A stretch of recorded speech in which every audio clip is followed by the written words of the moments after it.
Minsan, tinatanong ko ang aking sarili, malaya na ba talaga tayo?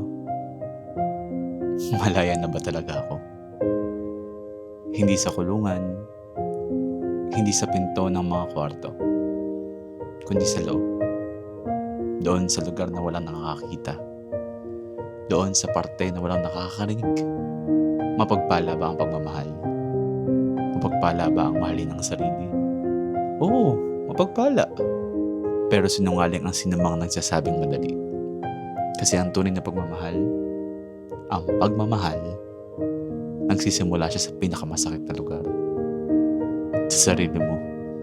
At doon nagsisimula ang pakikibaka.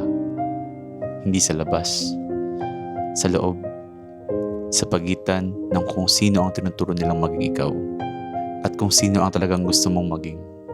Ang kalayaan, ang tunay na kalayaan, hindi siya dumarating ng isang araw. Dahan-dahan siya. Masakit, parang sugat na unti-unting gumagaling. Parang araw na unti-unting lumulubog.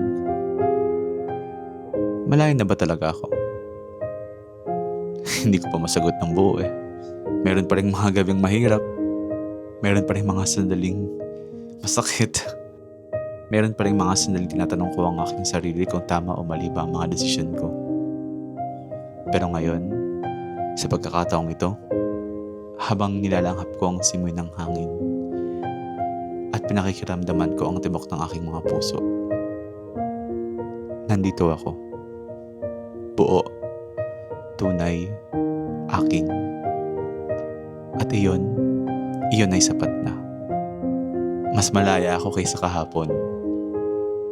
At para sa isang taong matagal nang nagtatago, iyon ang pinakamapagpalang tagumpay.